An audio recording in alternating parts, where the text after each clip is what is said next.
അപ്പോൾ നേരെ വന്നിട്ട് ചേട്ടൻ ഇത് മൈക്ക് വാങ്ങിക്കുകയാണ് ചെയ്യുന്നത്. ഇതിനിടയിൽ എപ്പോഴാണ് പുള്ളിക്കാരി ചോദിച്ചതെന്നുള്ള കാര്യം എനിക്കറിയില്ല. അങ്ങനത്തെ ഒരു സംഭവമില്ല. ഇവിടെ ഒരു പെയ്ഡ് പെർഫോമൻസ് പാടില്ലെന്നുള്ള ഓർഡർ ഉണ്ട്. ജാസി ഗിഫ്റ്റ് സാർ മാത്രമേ ഇവിടെ പാടുള്ളൂ എന്നുള്ള ഈ ഉറപ്പിലാണ് പിള്ളേർക്ക് ഞാൻ കൊണ്ടുപോയിട്ടുള്ളത്. ഇപ്പോ കുറെ വർഷങ്ങളായി നിങ്ങൾ പ്രോഗ്രാം ഒക്കെ ചെയ്യുന്നത്, ഇത് ആദ്യമായിട്ടാണ് ഇങ്ങനത്തെ ഒരു ഫസ്റ്റ് ടൈം എക്സ്പീരിയൻസ് ആണ്. അതാണ് ഒട്ടും അക്സെപ്റ്റബിൾ അല്ലാത്തത്. അല്ല, ഇപ്പോൾ നേരത്തെ തന്നെ പ്രിൻസിപ്പാളിന്റെ ഭാഗത്ത് നിങ്ങൾ പറഞ്ഞിട്ടുണ്ടായിരുന്നു അദ്ദേഹം മാത്രമേ പാട്ട് പാടാൻ പാടുള്ളൂ? അങ്ങനെയില്ല. കാര്യം നമ്മൾ ആദ്യം കോളേജിൽ വന്നപ്പോൾ തന്നെ പ്രിൻസിപ്പാളിന്റെ റൂമിൽ ഇരുന്നിട്ട് സംസാരിച്ചിട്ടൊക്കെയാണ് ഇറങ്ങിയത്. അപ്പം കോ ആർട്ടിസ്റ്റ് എന്നുള്ള രീതിയിൽ ഞാനും കൂടെ ഉണ്ടെന്നുള്ള കാര്യം പുള്ളിക്കാരിക്ക് അറിയാം. ഒരു കുഞ്ഞാളായിക്കോട്ടെ പോപ്പുലർ ആളായിക്കോട്ടെ, നമ്മളൊരു പെർഫോമിംഗ് ആർട്ടിസ്റ്റ് സ്റ്റേജിൽ പെർഫോം ചെയ്തുകൊണ്ടിരിക്കുമ്പോൾ ഇൻട്രപ്റ്റ് ചെയ്യാൻ ആർക്കും അധികാരമില്ല. അപ്പോൾ അത് ഇനി ഒരു ആർട്ടിസ്റ്റുകൾക്കും ഉണ്ടാവാതിരിക്കണം. കോലഞ്ചേരി സെന്റ് പീറ്റേഴ്സ് കോളേജിലെ കോളേജിലേക്ക് അതിഥിയായി എത്തിയ ജാസി ഗിഫ്റ്റിനെ പ്രിൻസിപ്പൽ അപമാനിച്ച സംഭവം സോഷ്യൽ മീഡിയയിൽ ഇപ്പോൾ വൻ ചർച്ചയായിരിക്കുകയാണ്. ആ സംഭവത്തിൽ വേദിയിൽ അദ്ദേഹത്തൊപ്പം പ്ലേബാക്ക് സിംഗർ സജിൻ ജയരാജും കൂടിയുണ്ടായിരുന്നു. സംഭവത്തെക്കുറിച്ച് പ്രതികരിക്കാൻ നമ്മുടെ കൂടെ ഇപ്പോൾ സജിൻ ജയരാജ് ഉണ്ട്. അദ്ദേഹത്തിനോട് നമുക്കിതിനെക്കുറിച്ച് ചോദിച്ചറിയാം. ജാസി ഗിഫ്റ്റിനെ അപമാനിച്ച സംഭവം ഭയങ്കര പ്രതിഷേധം ഉയർന്നിരിക്കാം. അന്ന് ശരിക്കും എന്താണ് സംഭവം ശരിക്കും ഉണ്ടായത് വേദിയിൽ? ഒരു കോളേജ് ഡേ ആയിരുന്നു. അപ്പോൾ കോളേജ് ഡേയിൽ ചേട്ടൻ ഗസ്റ്റ് ആയിട്ടായിരുന്നു. ഇപ്പോൾ റീസെൻറ്റ് ടൈമിൽ ഞങ്ങളിങ്ങനെ യൂണിയൻ ഇനോഗ്രേഷൻ, ആർട്സ് ഇനോഗ്രേഷൻ അങ്ങനെ ചെയ്യുന്നുണ്ട്. അപ്പോൾ ഞാൻ വർഷങ്ങളായിട്ട് പുള്ളിയുടെ കൂടെ വർക്ക് ചെയ്യുന്നതാണ്, സിംഗറാണ്. അപ്പോൾ എവിടെ ചേട്ടൻ ഷോയ്ക്ക് പോകുമ്പോഴും ഇങ്ങനെ കോ ആർട്ടിസ്റ്റായിട്ട് ഞാൻ പോകാറുണ്ട്. അപ്പോൾ ഇവിടെ ഈ ഒരു ഫോർമാറ്റ് എന്ന് പറയുന്നത് നമ്മൾ ഇനോഗ്രേറ്റ് ചെയ്തിട്ട് പുള്ളി ഒരു പെർഫോമർ ആയതുകൊണ്ട് ഒരു 3-4 പാട്ട് പാടാറുണ്ട്. അപ്പോൾ അങ്ങനെ കൂടെ പാടുന്ന സമയത്ത് നമ്മൾ സ്റ്റേജിലുണ്ടായ ഒരു ദുരനുഭവമാണ് സംഭവം. ഇപ്പൊ അദ്ദേഹത്തെ അപമാനിച്ചതിന് എതിരെ താങ്കളൊരു ഫേസ്ബുക്ക് പോസ്റ്റ് ഇട്ടിരുന്നു. അത് ഭയങ്കര ചർച്ചയായിരുന്നു. ഇതില് മുതിർന്ന ഗായകന്മാരും കലാരംഗത്ത് നിന്ന ആളുകളൊക്കെ ഇതിനെതിരെ ചേട്ടനെ വിളിച്ചിരുന്നു. തീർച്ചയായിട്ടും ഒരുപാട് പേര് അതിന് റെസ്പോണ്ട് ചെയ്തു. ഇപ്പം തന്നെ സീനിയർ മ്യൂസീഷ്യൻസ് എല്ലാവരും അതിനകത്ത് പ്രതികരിച്ചിട്ടുണ്ട്, മ്യൂസിക് ഡയറക്ടേഴ്സ് ആണെങ്കിലും. അപ്പോൾ കാര്യങ്ങൾ എന്തായാലും ഇപ്പോൾ ഈ പറഞ്ഞ സോഷ്യൽ മീഡിയ ഏറ്റെടുത്തല്ലോ. അപ്പോൾ എല്ലാവരും ഇപ്പോൾ റെസ്പോണ്ട് ചെയ്യുന്നുണ്ട്. ചേട്ടൻ എല്ലാവരും വിളിച്ചിട്ടുണ്ട്. അപ്പോൾ കാര്യങ്ങളെല്ലാം ക്ലിയർ ആയിട്ട് ഞങ്ങൾ കമ്മ്യൂണിക്കേറ്റ് ചെയ്തായിരുന്നു. ഈ സംഭവത്തിന് ശേഷം ജാസി ഗിഫ്റ്റ് ഇപ്പം എന്താണ് ചേട്ടനോട് പറഞ്ഞത്? ഞങ്ങൾ ആക്ച്വലി നമുക്ക് കണ്ടിന്യൂസ് ആയിട്ട് ഷോസ് നടന്നുകൊണ്ടിരിക്കുകയാണ്. അപ്പോൾ ഈ പറഞ്ഞ പോലെ ഈ ഒരു സംഭവം നടന്നപ്പോൾ നമുക്ക് ആ വിഷ്വൽ എവിഡൻ്റ് ആണ്. ഞങ്ങൾ കാര്യം കഴിഞ്ഞപ്പോൾ തന്നെ ഞങ്ങൾ അവിടെ നിന്ന് ക്വിറ്റ് ചെയ്ത് ഇറങ്ങുകയാണ് ചെയ്തത്. ഞങ്ങൾക്ക് അടുത്ത ദിവസമൊക്കെ ഷോ ഉണ്ടായിരുന്നു. അപ്പോൾ ചേട്ടൻ വളരെ കാര്യമായിട്ട് നമുക്ക് നെക്സ്റ്റ് ഷോ നോക്കാം എന്നുള്ള രീതിയിലാണ് നിന്നത്. ഞങ്ങൾ പേഴ്സണലി ഈ ഒരു ഇൻസൾട്ടിൽ ഒരു കംപ്ലൈൻ്റ് ആയിട്ടോ അല്ലെങ്കിൽ നമ്മൾ സോഷ്യൽ മീഡിയയിൽ നമുക്ക് ഇങ്ങനെ ഒരു ബാഡ് എക്സ്പീരിയൻസ് ഉണ്ടായിരുന്നൊന്നും ഞങ്ങൾ ഇട്ടിട്ടുണ്ടായിരുന്നില്ല. ഞങ്ങൾ വാട്ട് നെക്സ്റ്റ് എന്നുള്ള രീതിയിൽ നിൽക്കുകയായിരുന്നു. പക്ഷേ ആ കോളേജിലെ സ്റ്റുഡൻസ് ആരോ എടുത്തൊരു വിഷ്വൽ വൈറലായി. അങ്ങനെയാണ് ഇത്. അപ്പം ശരിക്കും പറഞ്ഞാൽ ഇത് ഫുൾ ഇങ്ങനെ ഈ ഒരു ന്യൂസ് വൈഡായി എന്നുള്ള കാര്യം ഓരോരുത്തർ വിളിക്കുമ്പോഴാണ് ഞങ്ങൾ അറിയുന്നത്.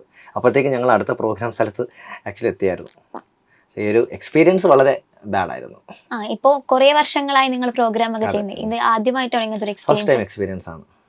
അതാണ് ഒട്ടും അക്സെപ്റ്റബിൾ അല്ലാത്തത്.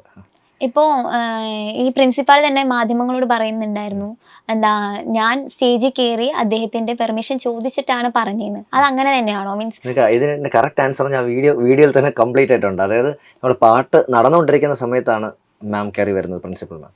അപ്പോൾ നേരെ വന്നിട്ട് ചേട്ടൻ ഇത് മൈക്ക് വാങ്ങിക്കുകയാണ് ചെയ്യുന്നത്. ഇതിനിടയിൽ എപ്പോഴാണ് പുള്ളിക്കാരി ചോദിച്ചതെന്നുള്ള കാര്യം എനിക്കറിയില്ല. അങ്ങനത്തെ ഒരു സംഭവമില്ല. അല്ല, ഇപ്പോൾ നേരത്തെ തന്നെ പ്രിൻസിപ്പാളിന്റെ ഭാഗത്ത് നിങ്ങൾ പറഞ്ഞിട്ടുണ്ടായിരുന്നു അദ്ദേഹം മാത്രമേ പാട്ട് പാടാൻ പാടുള്ളൂ? അങ്ങനെയില്ല. കാര്യം നമ്മൾ ആദ്യം കോളേജിൽ വന്നപ്പോൾ തന്നെ പ്രിൻസിപ്പാളിന്റെ റൂമിൽ ഇരുന്നിട്ട് സംസാരിച്ചിട്ടൊക്കെയാണ് ഇറങ്ങിയത്. അപ്പം കോ ആർട്ടിസ്റ്റ് എന്നുള്ള രീതിയിൽ ഞാനും കൂടെ ഉണ്ടെന്നുള്ള കാര്യം പുള്ളിക്കാരിക്ക് അറിയാം. നമ്മൾ സംസാരിച്ചു. സ്റ്റുഡൻസ് ഓൾറെഡി പറഞ്ഞിരുന്നു ചേട്ടൻ്റെ കൂടെ ഒരു സിംഗറും കൂടെ വരും എന്നുള്ള കാര്യം. അപ്പോൾ ഒബ്വിയസ്ലി പെർഫോം ചെയ്യുന്ന സമയത്ത് ഞാനും പെർഫോം ചെയ്യുമല്ലോ. അതുപോലെ തന്നെ പ്രിൻസിപ്പാള് മാധ്യമങ്ങളോട് പറഞ്ഞിട്ടുണ്ടായിരുന്നു 1-2 പാട്ടൊക്കെ അവർ പാടി, അതിനുശേഷമാണ് ഞാൻ സ്റ്റേജിൽ കയറി പറഞ്ഞിരുന്നത്. അത് അങ്ങനെ തന്നെയാണോ? 2-3 നമ്മൾ ആദ്യം ചേട്ടൻ ഒരു 4 പാട്ട് പാടി, രണ്ടാമത്തെ പാട്ടാണ് ഞാൻ ജോയിൻ ചെയ്തത്. മൂന്നാമത് നമ്മൾ അന്നക്കിളി എന്നുള്ള സോങ് പാടുന്ന സമയത്താണ് പുള്ളിക്കാരി കയറി വരുന്നത്. ഇതിനകത്ത് ഞങ്ങളുടെ ഒരു കൺസേൺ എന്ന് പറയുന്നത്, എന്ത് തന്നെ ആണ് പ്രശ്നമെങ്കിലും പാട്ട് മുമ്പോ നമ്മൾ പെർഫോം ചെയ്യുന്നതിന് മുമ്പോ ശേഷമോ അവർക്കത് അറിയിക്കാമായിരുന്നു. പക്ഷെ ഞങ്ങൾ പെർഫോം ചെയ്തുകൊണ്ടിരിക്കുന്ന സമയത്ത് കയറി വരുന്നു, മൈക്ക് വാങ്ങിക്കുന്നു, പാടാൻ പറ്റില്ല എന്ന് പറയുന്നു, കൂടെ നിൽക്കുന്ന ആൾക്ക് പാടാൻ പറ്റില്ല എന്ന് പറയുന്നു. അത് തികച്ച ഒരു ഡിസ്റെസ്പെക്റ്റ് ആണ്. അപ്പോൾ അതിൽ ഞങ്ങൾക്ക് വളരെയധികം വിഷമമുണ്ട്. കാര്യം നമ്മൾ ഈ ആർട്ടിസ്റ്റിന് ബേസിക്കായിട്ട് നമ്മളൊരു റെസ്പെക്റ്റ് നമ്മൾ ഡിസേർവ് ചെയ്യുന്നുണ്ട്. അത് ഏതൊരു ആർട്ടിസ്റ്റ് ആണെങ്കിലും. പിന്നെ ഞാൻ ചിന്തിക്കുന്നതെന്ന് വെച്ച് കഴിഞ്ഞാൽ, ഇപ്പോൾ ജാസി ഗിഫ്റ്റ് എന്ന് പറഞ്ഞൊരു വ്യക്തിയല്ല, ഒരു കുഞ്ഞാളായിക്കോട്ടെ പോപ്പുലർ ആളായിക്കോട്ടെ, നമ്മളൊരു പെർഫോമിംഗ് ആർട്ടിസ്റ്റ് സ്റ്റേജിൽ പെർഫോം ചെയ്തുകൊണ്ടിരിക്കുമ്പോൾ ഇൻട്രപ്റ്റ് ചെയ്യാൻ ആർക്കും അധികാരമില്ല. കാര്യം അവരവരുടെ പണിയെടുക്കുകയാണ്. അപ്പോൾ ആ സമയത്തുള്ള ഒരു ഇൻട്രപ്ഷൻ വളരെയധികം വേദന ഉണ്ടാക്കുന്നതാണ്. ഇപ്പോ ഇങ്ങനെ സംഭവം നടന്ന ശേഷം മാനേജ്മെന്റ് ഭാഗത്ത് നിന്ന് എന്തെങ്കിലുമൊക്കെ വിളിച്ച് സോറി പറയോ അങ്ങനെ നമ്മുടെ അടുത്ത് അപ്പോളജി അങ്ങനെ ഡയറക്റ്റ് ആയിട്ടൊന്നും ചെയ്തിട്ടൊന്നുമില്ല. ഇപ്പോൾ ഒരു മീഡിയയിൽ ഞാൻ കണ്ടായിരുന്നു മാം ഇങ്ങനെ അപ്പോളജി പറയുന്നു എന്നാണ് എൻ്റെ കണ്ടന്റ്. പക്ഷേ നമ്മൾ ഈ ഒരു പെർട്ടിക്കുലർ ഇൻസിഡൻറ്റ് അതിൽ ആ ഒരു സോറി ആക്ച്വലി കൺവിൻസിങ് അല്ല. കാര്യം എന്ന് വെച്ച് കഴിഞ്ഞാൽ അത് ആർക്കും അങ്ങനത്തെ ഒരു അനുഭവം ഉണ്ടാകാൻ പാടില്ല. കാര്യം ഇതിനകത്തൊരു മെയിൻ കാര്യം ഒരു ഇൻസ്റ്റിറ്റ്യൂഷനിലെ ഹയർ അതോറിറ്റിയിൽ ഇരിക്കുന്ന ഒരു പ്രിൻസിപ്പളിൻ്റെ സൈഡിൽ നിന്നാണ്. കാര്യം ഈ പ്രിൻസിപ്പളാണല്ലോ സ്റ്റുഡൻസിനെ, അവരാണല്ലോ ലീഡ് ചെയ്യേണ്ടത്. അപ്പോൾ അങ്ങനെ ഒരു വിഷമമുണ്ട്. ഈ സംഭവത്തിന് ശേഷം വിദ്യാർത്ഥികളുടെ എന്തായിരുന്നു പ്രതികരണം? വിദ്യാർത്ഥികളുടെ കാര്യം എടുത്ത് പറയേണ്ടതായിട്ടുണ്ട്. കാര്യം ഞാൻ സെൻറ്റ് പീറ്റേഴ്സ് കോളഞ്ചേരിയിലാണ് ഇത് സംഭവിക്കുന്നത്. അവിടുത്തെ സ്റ്റുഡൻസ് എന്ന് പറയുന്നത് അവിടെ ആക്ച്വലി യൂണിയനോ പാർട്ടിയോ ഒന്നുമില്ല. സ്റ്റുഡൻസ് ഒറ്റക്കെട്ടാണെന്ന് മനസ്സിലായി. വളരെ ഈ റീസെൻറ്റ് ടൈമിൽ ഒരുപാട് കോളേജിൽ ചെയ്തിട്ടുള്ളതിൽ one of the best students കോളേജായിരുന്നു. അവരെല്ലാവരും അവരുടെ ഒരു പേഴ്സണൽ ഇൻസൾട്ടായിട്ട് അവരത് എടുത്തിട്ട് ഭയങ്കര പ്രൊട്ടസ്റ്റും കാര്യങ്ങളൊക്കെ ആയിരുന്നു നമ്മൾ പോയ സമയത്ത്. കാര്യം ഇത് ആക്ച്വലി സ്റ്റുഡൻസ് ആണ് ഇത് കോർഡിനേറ്റ് ചെയ്തതെല്ലാം. അവർ പ്രിൻസിപ്പളിൻ്റെ സൈഡിൽ നിന്നോ മാനേജ്മെൻറ്റ് സൈഡിൽ നിന്നോ സപ്പോർട്ട് ഇല്ലായിരുന്നു എന്ന് അവർ ആദ്യമേ പറഞ്ഞു. ഇവരെല്ലാവരും കൂടെ ഷെയർ ചെയ്തിട്ട് നടത്തിയൊരു പ്രോഗ്രാമാണ്. ബട്ട് നോർമലി പ്രിൻസിപ്പളിൻ്റെ അടുത്ത് ഇങ്ങനെ ജാസി ചേട്ടൻ വരും, പെർഫോം ചെയ്യും, കൂടെ ഒരു കോ ആർട്ടിസ്റ്റ് ഉണ്ടെന്നുള്ള കാര്യം അറിയിച്ചിട്ട് തന്നെയാണ് നമ്മൾ വന്നത്. ഇപ്പൊ അന്ന് സംഭവം നടക്കുമ്പോൾ പ്രിൻസിപ്പാള് വേദിയിൽ വന്ന് മൈക്ക് പിടിച്ചു വാങ്ങിയായിരുന്നു. അത്ര നമുക്ക് വീഡിയോയിൽ കാണുന്നുള്ളൂ. വന്ന് പറയുന്നു. ഇതിന് ശരിക്കുള്ള രൂപം എങ്ങനെയായിരുന്നു എന്ന് വെച്ചാൽ ഇതിനു മുമ്പ് വേറെ ആളും പാടാൻ പാടില്ല, അദ്ദേഹം മാത്രമേ പാടാൻ പാടുള്ളൂ, അങ്ങനെ എന്തെങ്കിലുമൊക്കെ പ്രിൻസിപ്പാൾ പറയോ? ഇല്ല, നമ്മൾ ആക്ച്വലി ഞാൻ പറഞ്ഞില്ല, ആദ്യമേ നമ്മൾ പ്രിൻസിപ്പളിൻ്റെ റൂമിൽ പോയി നമുക്ക് വളരെ നല്ല സ്വീകരണമാണ് കിട്ടിയത്. വളരെ നല്ല രീതിയിൽ ഞങ്ങളോട് സംസാരിച്ചിട്ടാണ് ഞങ്ങളിത് ചെയ്തത്. അത് കഴിഞ്ഞിട്ടാണ് ഞങ്ങളെ സ്റ്റേജിലേക്ക് കൊണ്ടുപോകുന്നത്. അപ്പോൾ നോർമലി ആ ഒരു ഇനോഗ്രേഷൻ പ്രോസസ്സ് ചേട്ടൻ ചെയ്തിട്ടാണ് ഞങ്ങൾ പ്രോഗ്രാമിലേക്ക് കിടക്കുന്നത്. ആദ്യം ചേട്ടൻ തന്നെയാണ് സോളോ പെർഫോമൻസിന് ഒരു 4 വരി പാടിയിട്ടാണ് രണ്ടാമതായിട്ട് ഞാൻ കയറുന്നത്. അപ്പോൾ സെക്കൻഡ് സോങ് ഞങ്ങൾ കംപ്ലീറ്റ് ചെയ്തു, രണ്ടാമത്തെ പാട്ട് ഞങ്ങൾ കംപ്ലീറ്റ് ചെയ്തു. മൂന്നാമത്തെ പാട്ട് നമ്മൾ സ്റ്റാർട്ട് ചെയ്ത് പാടാൻ തുടങ്ങുന്ന ആ ഒരു വരിയുടെ അവിടെ വന്നിട്ടാണ് വന്ന് വാങ്ങുന്നത്. പിന്നെ ഞാൻ ഒരുപാട് മീഡിയയിൽ പ്രിൻസിപ്പൽ മാം ഞാൻ ചോദിച്ചിട്ടാണ് മൈക്ക് മേടിക്കുന്നത് എന്നൊക്കെ പറഞ്ഞിട്ട് ആ വീഡിയോയിൽ തന്നെ അത് എവിഡൻ്റ് ആണ്. ആ കോളേജിലെ സ്റ്റുഡൻസ് കണ്ടുകൊണ്ടിരിക്കുകയാണ്, അവരും ഇതിന് അതൊരു ഐ വിറ്റ്നസ് ആണ്. നേരെ വന്നങ്ങ് അത് പുള്ളിക്കാർ ദൂരത്ത് നിന്ന് വരുമ്പോഴേ മൈക്ക് ഇങ്ങനെ കാണിക്കുന്നുണ്ട് കൈ, അങ്ങനെ വാങ്ങിക്കുകയാണ് ചെയ്തത്. അപ്പോൾ ആക്ച്വലി പറഞ്ഞാൽ പാട്ട് പാടാൻ റെഡി ആയിട്ട് നിൽക്കുന്ന ചേട്ടൻ നമ്മൾ കാണുന്നില്ല. ഞാനാണ് എനിക്ക് ഒരു ഐപാഡ് സ്റ്റാൻഡ് ഉണ്ടെന്ന് ലിറിക്സിൻ്റെ, അത് ഞാനിങ്ങനെ മാറ്റി ആ വിഷ്വലുണ്ടത് ഞാൻ മാറ്റി വെച്ച് തിരിഞ്ഞ് നോക്കി പെട്ടെന്നൊരു ലേഡി സ്റ്റേജിൽ ഞാനും കണ്ടില്ല കയറി വരുന്നത്. അപ്പോൾ പെട്ടെന്ന് അങ്ങ് ഇൻട്രപ്റ്റ് ചെയ്യുകയാണ് ചെയ്തത്. അപ്പോൾ നമുക്ക് എന്താണ് സംഭവിക്കുന്നത് അറിഞ്ഞുകൂടാണ്ട് പാട്ട് ബ്രേക്ക് ചെയ്തു. സ്റ്റുഡൻസ് എല്ലാവരും ആക്ച്വലി പാട്ട് പാടി തുടങ്ങി കൂടെ, അപ്പോഴാണ് ഈ ബ്രേക്ക് ചെയ്യുന്നത്. അപ്പോൾ അതാണ് ഞാൻ ഈ പറഞ്ഞ നമ്മുടെ ഒരു സങ്കടം എന്ന് പറയുന്നത്. ഈ ബിഫോർ പെർഫോമൻസ് ആഫ്റ്റർ പെർഫോമൻസ് അവർക്ക് പറയാം, തീർച്ചയായിട്ടും നമ്മളത് ഒരു കൺസേൺ എടുക്കും. സാർ ഇങ്ങനെ 2 പേര് പെർഫോം ചെയ്താൽ നമ്മുടെ റൂൾസിന് എഗെയിൻസ്റ്റ് ആണെന്ന് പറയാം. ബട്ട് ഇതിലെല്ലാം ഉപരി ഓഫീസിലിരിക്കുമ്പോഴേ ഇത് പറയാം. അപ്പോൾ പിന്നെ നമ്മൾ കയറേണ്ടി വരില്ലായിരുന്നല്ലോ. നമുക്ക് അപ്പോൾ തന്നെ നമുക്കൊരു തീരുമാനം ഉണ്ടാക്കാനായിട്ട്. അപ്പോൾ നമ്മൾ സ്റ്റേജിൽ കയറിയിട്ടുള്ളൊരു ഇൻസൾട്ടാണ്, നമ്മൾ അവരുടെ ഗസ്റ്റാണ്, ആ ഒരു ബേസിക് കേർട്ടസി, ആ ഒരു ബേസിക് മാനേഴ്സ് നമുക്ക് കിട്ടിയില്ല. അതിലൊക്കെ വിഷമമുണ്ട്. ഇപ്പോൾ പ്രിൻസിപ്പാൾ തന്നെ പറയുന്നു ഇത് കോളേജിന്റെ നിയമമാണെന്നാണ് പ്രിൻസിപ്പാൾ പറയുന്നത്, അല്ലാതെ ആളെ ഇഷ്ടപ്രകാരമല്ല ചെയ്തത് എന്നല്ല പറയുന്നത്. അപ്പോൾ നിയമപരമായാണ് കൈകാര്യം ചെയ്തതെന്നാണോ തോന്നുന്നത്? ഇതിനെക്കുറിച്ച് ഞങ്ങൾ എന്തായാലും പ്രോട്ടോക്കോളിന് അഗെയിൻസ്റ്റ് ആയിട്ട് ചെയ്തിട്ടില്ല എന്ന് എനിക്ക് ഉറപ്പ് പറയാൻ പറ്റും. കാര്യം എന്ന് വെച്ച് കഴിഞ്ഞാൽ നമുക്ക് എല്ലാവർക്കും, എല്ലാ ആർട്ടിസ്റ്റുകൾക്കും അറിയാമെന്നുള്ള കാര്യമാണ് നമ്മുടെ ക്യുസാറ്റിലെ ഇഷ്യൂ. ആ കുട്ടി മരിച്ചതും എല്ലാം നമുക്ക് അറിയാമെന്നുള്ളതാണ്.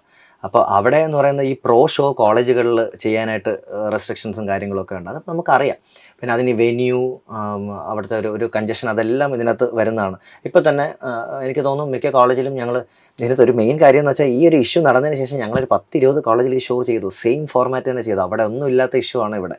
അപ്പോൾ അതുകൊണ്ട് തന്നെ പറയാം, ഇപ്പം ഞങ്ങൾ പ്രോട്ടോക്കോൾ തെറ്റിച്ചിട്ടുണ്ടെങ്കിൽ ബാക്കിയുള്ള 15 കോളേജിൽ നമുക്ക് ചെയ്യാൻ പറ്റില്ലല്ലോ.